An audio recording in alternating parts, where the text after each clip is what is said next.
একটা লাউ নিয়েছি, চিন্তা করলাম লাউটা ভুনা করে ফেলি, যার কারণে লাউটা কেটে নিলাম। আর চলুন তাহলে দেখা যাক লাউটা কিভাবে ভুনা করলাম। আর লাউ ভুনা কে কে খেয়েছেন, যদি খেয়ে থাকেন তাহলে একটু কমেন্টস করে জানাবেন। লাউ কিন্তু খুবই উপকারী একটা সবজি, পেট ঠান্ডা রাখে। আর সেই লাউ দিয়ে যদি এরকম একটা ভুনা করে রেসিপি করা যায়, তাহলে তো সারাদিন রোজা থেকে এরকম একটা বাটি যদি আপনি সার্ভ করতে পারেন আপনার ফ্যামিলির সামনে, সবাই খেয়ে তো মুগ্ধ হয়ে যাবে এবং আপনার শরীরটাও ভালো থাকবে, সাথে সাথে আপনি চাঙ্গা হয়ে যাবেন। সুপ্রিয় দর্শক, আসসালামু আলাইকুম, সবাইকে ওয়েলকাম। এখানে আমি একটা লাউ নিয়েছি, দেখেন।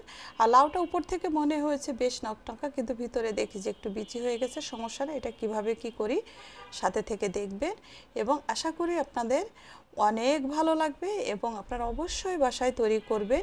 ইফতারিতে এই লাউ ভুনাটা তৈরি করে ফ্যামিলিকে সার্ভ করবেন। সবাই খেয়ে তো একদম তাক লেগে যাবে যে লাউ ভুনা এত মজা হয় কিভাবে। দেখেন, কথা বলতে বলতে লাউটা কিন্তু ছুলে নিলাম। এখন এটাকে পিস পিস করে মাঝখানের এই যে সাদা অংশ বিচি সহ সবগুলো কেটে ফেলে দিব এবং এই যে একটু বিচি রয়ে গেছে, এই বিচিগুলো ফেলে দিলাম। এইভাবে করে সবগুলো লাউ কেটে বিচি ফেলে দিয়ে এখন পরবর্তীতে এইভাবে করে কেটে নিলাম। দেখেন, এই যে এইভাবে পাতলা করে করে এইভাবে সাইজ করে কেটে দিয়ে দিলাম কড়াইতে। এখন দিয়ে দিলাম 1/2 লিটার পাস্তুরিত গরুর দুধ। এখানে আমি প্যাকেট দুধটা ব্যবহার করেছি। আর যে কোনো ডেজার্টে প্যাকেটের দুধটা ব্যবহার করলে না ডেজার্টটায় বেশ একটু ঘন হয়, খেতে কিন্তু বেশি মজা হয়। দুধটা দিয়ে ভালো করে মিশিয়ে নিয়ে এখন অ্যাড করে দিলাম 3-4টা এলাচ, মুখ ফাটিয়ে দিয়েছি। আর দিয়ে দিলাম 2 টুকরো দারচিনি, 1/2 ইঞ্চি পরিমাণ। এখন খুব ভালো করে সব কিছু মিশিয়ে দেখেন এইভাবে দুধের ভিতরে ডুবিয়ে দিতে হবে। আর এই একটা লাউ শুধু গোড়ার থেকে যে শক্ত অংশটা ফেলে দিয়েছি, বাকি সম্পূর্ণটুকু নিয়েছি। এখন এই দুধের সাথে খুব ভালো করে নাড়াচাড়া দিয়ে সিদ্ধ করে নিব।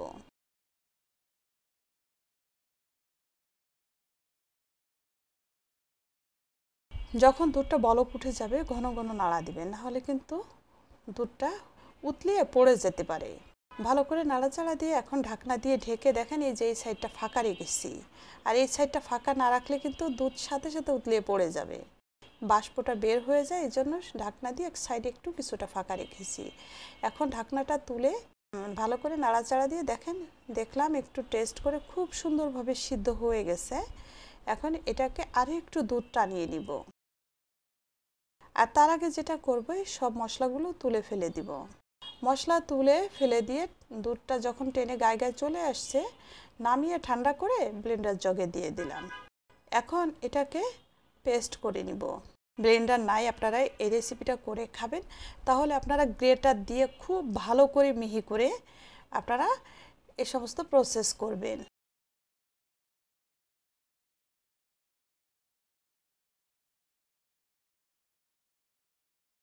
ভালোভাবে একদম মসৃণভাবে পেস্ট করে নিয়ে আসলাম। এখন দিয়ে দিলাম 4 টেবিল চামচ ঘি আর বেশ কিছু কাজু বাদাম এবং কাঠবাদাম কুচি করে দিয়েছি এবং কিছু কিশমিশ ফ্রাই করে তুলে রেখে দিলাম। ওই ঘির ভিতর অ্যাড করে দিলাম পেস্ট করে রাখা লাউ আর দিয়ে দিলাম মেজারমেন্ট কাপের 1/2 কাপ চিনি দিয়ে খুব ভালো করে ঘির সাথে এটাকে মিলিয়ে নিব, অর্থাৎ মিশিয়ে নিব। দেখেন ঘির সাথে ভালো করে নাড়াচাড়া দিতে দিতে এই পর্যায়ে চলে আসছে, অনেকটা ঘন হয়ে গেছে।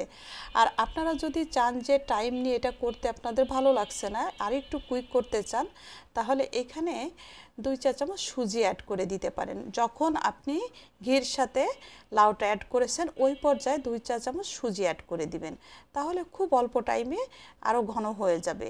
আর আমি খুব টাইম নিয়ে আস্তে আস্তে এটা করেছি। দেখেন এই যে এই পর্যায়ে চলে আসছে। এখন অ্যাড করে দিলাম কিছুটা স্যাফরন। আর স্যাফরন দেওয়াতে সুন্দর একটা কালার আসবে, যে সবুজ সবুজ কালারের সাথে একটু হালকা হলুদ হলুদ হবে, দেখতেও ভালো লাগবে এবং সুন্দর একটা স্মুথ স্মেল আসবে। ফ্রাই করে রেখেছিলাম যে বাদাম কিশমিশ, ওখান থেকে কিছুটা দিয়ে দিলাম। এখন আরও একটু 3-4 মিনিট ধরে একদম ভুনা ভুনা করে নিব ঘিয়ের সাথে। এত সুন্দর একটা স্মেল আসছে জানেন, খেতে না অমৃত টেস্ট। আপনারা অবশ্যই রমজানে বা ঈদে যে কোনো অকেশনে যে কোনো সময় লাউ দিয়ে রেসিপিটা করবেন, মানে আপনাদের 100% গ্যারান্টি দিচ্ছি। সবাই আপনার ফ্যামিলির খেয়ে এত পরিমাণ প্রশংসা করবে যে লাউ আবার এইভাবে ভুনা করে কিভাবে এবং এত টেস্ট হয়।